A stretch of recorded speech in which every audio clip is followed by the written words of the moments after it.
And that's why, children, you never make fun of a bald man because you may be attacked by a bear. Good night. Welcome home, everybody. It's good to see you. Pound it. Bring it on in. Man, it's good to see you all. Today is February 26th, making it the National Pistachio Day. Also National Toast Day and National Chili Day. The food, not the restaurant.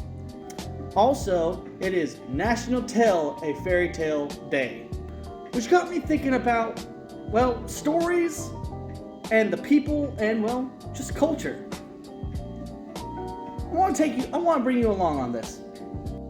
Now, ever since the beginning of mankind, there have been stories and fairy tales telling of grandeur, of adventures, and even just of entertainment. It was the only entertainment really they had. There was no TVs or even books and such weren't a thing. Stories was the way that people were entertained and would pass the time with friends and with other people that they just met. And all these stories stimulate from at least some sort of idea of truth. And we're going to kind of dive in a little bit in and just go a little bit on a rant, really, if you will, about, well, just fairy tales in general.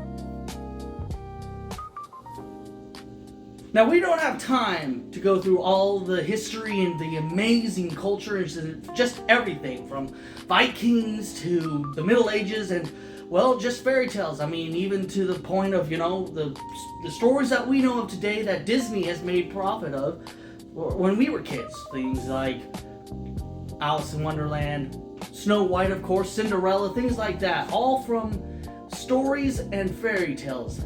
But they all came from a similar source.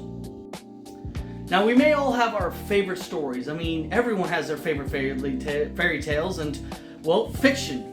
I mean, there's such great classics as everything from Star Wars, sci-fi, things like that, to Lord of the Rings, Kingdom of Hearts for video games, or Game of Thrones. All great stories. And of course, like the classics like the Brothers Grimms of Snow White, Cinderella, and all that. All of which base roots into this, the Word of God. See, the Word of God is the very foundation of, well, pretty much anything of stories. The complete concept of good versus evil all comes from this book right here. On that, almost every story, every great one that had to deal with such a morality of good versus evil owes their thanks to the Holy Word of God. But that's not all. The Holy Word itself also is full of some of the most interesting and most incredible and very graphic stories you've ever. We always try to think of Sunday school stories where Mamby-Pamby, where, well, everybody was perfect and wonderful and little angels. That's not the case. This story book, is the greatest of all time. It rivals those of Lord of the Rings, Game of Thrones, or Lion, Witch, and the Wardrobe. All those take part and recognition to this. They all get their origins from the Word of God.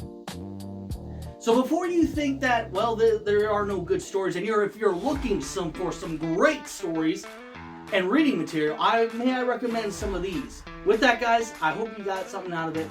Know that I love you. He definitely loves you. You are victorious, and you are the royalty in God's kingdom. And I'll see you in the next one. And have a great story, guys. Later! Gotta get back.